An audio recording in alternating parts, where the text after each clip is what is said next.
je tenais à remercier les intervenants pour leur dynamique. Il n'y a pas eu de temps mort et je pense que en venant, j'avais pas armé mon PDA, donc j'ai pas eu le temps de prendre des notes. Donc je sais pas si, donc je vais me concentrer vers l'humain et leur reposer des questions en sortant. Je tenais à vous remercier sincèrement parce que quand on a lancé ce premier rendez-vous, on aurait pu poser la question à l'envers et se dire on allait louer le Palais des Sports avec 1000 personnes pour développer le numérique, pour remplacer l'humain. Donc merci à vous qui êtes présents et déjà, par votre présence, venez défendre la place de l'humain. Ça, c'est la première des choses. Effectivement, Itiremia, il y a un intérêt, entreprise privée, à développer son business et qui est axé sur l'humain. Secrètement, j'espérais pouvoir faire ma conclusion et pas du tout, bien évidemment, en imposer une. Alors après, est-ce qu'il y a une conclusion? À partir du moment où on parle de prospective, non. Il n'y a pas de conclusion, il y a simplement des idées qui partent et on se fera fort d'être animateur de ces idées demain. Le sujet principal, c'est de se dire qu'il y a de la place pour l'humain, j'en suis convaincu. Secrètement, avant le rendez-vous, j'espérais que ce serait un petit peu l'une des conclusions. Donc, je suis plutôt conforté. Je vais y aller de ma petite statistique. On parle de milliers de followers, on parle de centaines de milliers d'abonnés à telle ou telle application.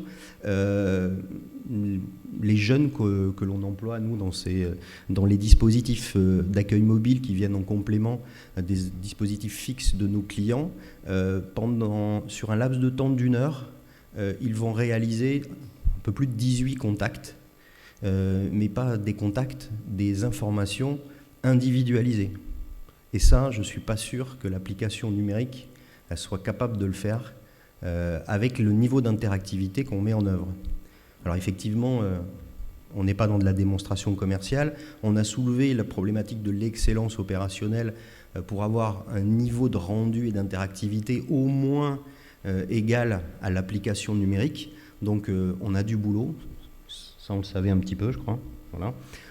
L'exigence client, c'est une vraie exigence client. Depuis 10 ans, elle a évolué vraiment de façon exponentielle. Elle continuera d'évoluer, donc il va falloir qu'on s'attache fort. D'où l'obligation, quelque part, d'être dans les logiques très amont de conseil pour valoriser l'expérience humaine du contact et aussi pour se positionner sur cette contrainte économique qui nous presse de plus en plus. On a beaucoup parlé des acteurs du transport public, parce que c'est là-dessus que nous sommes, Itiremia, beaucoup développés, mais on rencontre la même problématique de cheminement à l'intérieur d'un parcours dans un hôpital ou aux abords d'un hippodrome.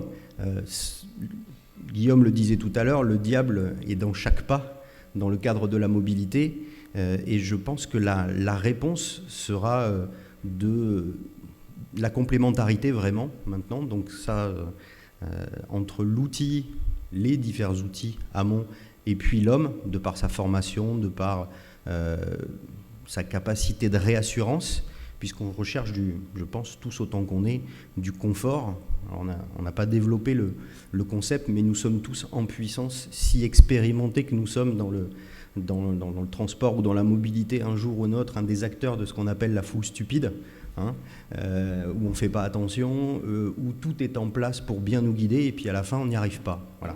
Donc je pense qu'il y a beaucoup d'avenir à tout ça, et je vous remercie tous à nouveau de vos participations et de vos questions, et vous invite à partager encore avec nos acteurs qu'on va garder sous la main les rafraîchissements qui sont là. Voilà. Merci à tous et à très bientôt.